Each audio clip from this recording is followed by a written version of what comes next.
9/11 seems like a good time as any to talk about victory over tyranny. And I'd like to do that by talking about the military-industrial complex and some of the things that really bother me about it. See, it all goes back to oil. Because, like it or not, we are an oil-dependent society, culture, global economy because of this non-renewable resource. And the reason it is a non-renewable resource is because, well, it does replenish in the ground a little bit, but not nearly as enough as what we're pumping out. But it is easily the most net positive, which means that it gives you more energy than it takes to get it. Source of energy we have, and anything else really doesn't compare, because even with things like solar or wind, it takes an infrastructure to build, repair, and replace, or innovate and dismantle those items because they're mechanical or material. Where oil, you just pump it out of the ground, although it is getting harder and harder, and there is the environmental problems. But it's easier to get it out of the ground and into a barrel and refined and put into a vehicle for commuter traffic. And what that leads to is a society where comparative advantage, if you ever look up comparative advantage, means that it's cheaper to produce something in some other place, like people who have oranges in freaking wherever, South America somewhere, as opposed to how much it costs to grow oranges in, like, Florida, where, although they're a lot closer, they're a lot more expensive because of the seasons, and there also is the issue of off-season growth and the consumer market for ag goods that creates our consumer society, which means that as shoppers won't tolerate oranges being out of season 3 to 4 months of the year, or have them be green or inferior stock, or pay a lot more for like hothouse oranges. I don't forget what oranges go for right now, but it's like no one will buy them if they're like, $15 a bag in the off season. So what you have is machines which are like cruise liners, the same cruise, well, not the oil tankers, but commercial traffic through air and freaking land or water, which are trucks, ships, or planes that ship these items back and forth using fuel from oil. So that's why we're dependent upon oil. And that's why we create machines in the military-industrial complex to go to war for oil, because we're globally trading because things are cheaper for oil. So you see, this is the real crux of the war on terror. That is oil, and that is why it's needed. You see? So we use high-tech weapons that, because people in factories that are shipped from foreign lands and outsourced and everything else, costing more oil, produced by burning oil for electricity in foreign factories and whatnot to get cheap labor to be shipped back through ships and planes and everything else to create all the components for all the bombs we need to send our military troops out using more oil to frigging bomb places using precision strikes to control that oil so it doesn't fall into the hands of terrorists who use it for cheap money to buy arms to create asymmetrical warfare. Yeah. And people wonder why I have a problem with foo-foo liberals and freaking and neoconservatives, because I'm a paleo-conservative. Well,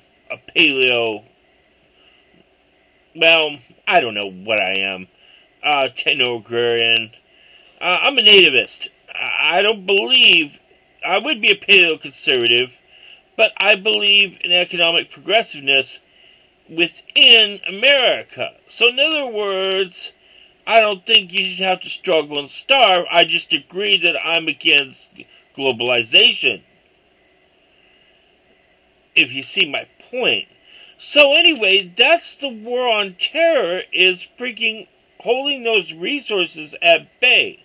That's why I believe in bio-oil, because once you do that, you can create a world where everybody can use localized energy from clean burning coal and other things. Yes, using thermal depolymerization, you can create things, a process that sorts out the pollutants and safely stores them for industrial uses and recycles and readvocates waste products, including all of our wastes, in an aspect that creates a renewable society with a localized electrical grid that cheaply produces materials on a local scale that makes cheap produce that can be recycled into bio-oil and cheap electricity that can create the machines and localized factories that can make friggin' cheap solar and wind infrastructures that can add to the commuter culture that won't need to use long lines of infrastructure like I just talked about before, about freaking long lines of freaking materials and stuff from all around the world being shipped all over the place because of comparative advantage.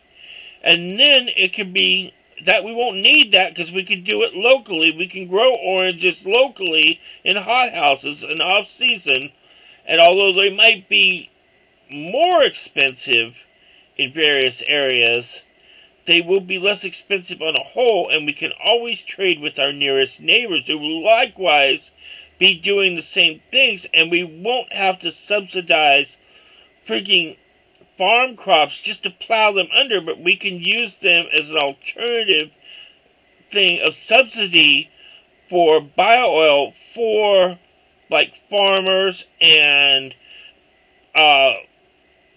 ranchers and stuff when there's bad crops or bad strains of friggin' disease in certain animals and whatnot. So you see, that solves all those problems. Except that the one problem will be is that oil will still be used, fossil fuel from the ground oil will still be used as a natural, will be used as slush money for terrorism, because those people will want to take their resource and use it to be the center of commerce.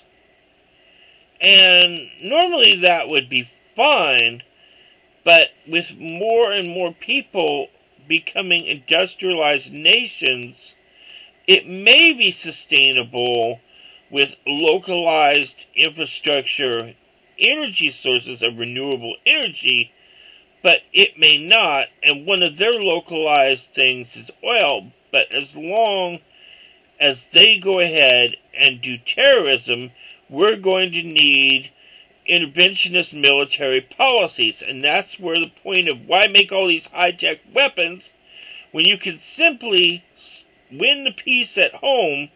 But if you have to, clear out those frigging shipyards by creating jobs for citizens without bringing an influx of cheap labor to create a standard of living, a living wage for citizens to go over and stop them from using their oil to create terrorism.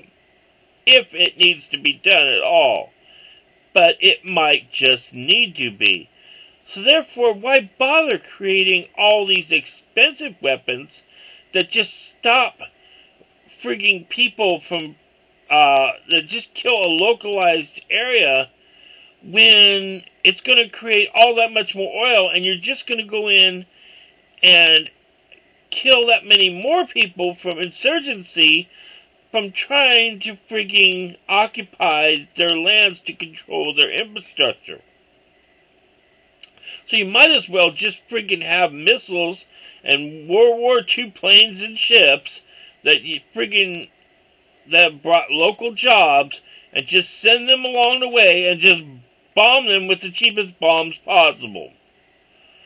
And maybe someday not have to friggin' go to war at all. Or little localized skirmishes. Because we have the friggin' technology to create missiles that wouldn't have to be nuclear. Because considerably you would kill a lot less people than you would otherwise. Also considering that weather is a factor in all this oil production. The same thing goes for international trade, as well as foreign aid. Things like frigging Doctors Without Borders and all these other things. And the international aid that goes into frigging helping people. We would do a lot more to frigging just leave them alone. I know that sounds cruel, but once you think about it, we create all those problems from oil, and then we create the shadow of globalization, we create problems with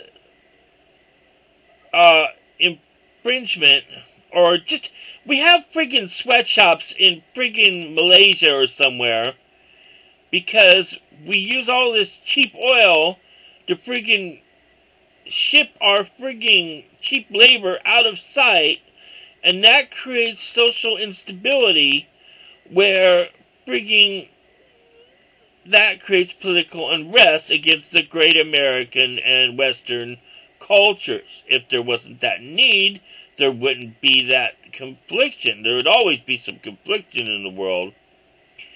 But so, without that, we wouldn't need to go to war for oil, to have those people be disenfranchised in cheap labor shops, to friggin' send back goods, to use all this oil to make the weather go bad because of friggin' global warming and all that, to friggin' send disaster relief when the damn weather is so bad it friggin' wipes them all out anyway.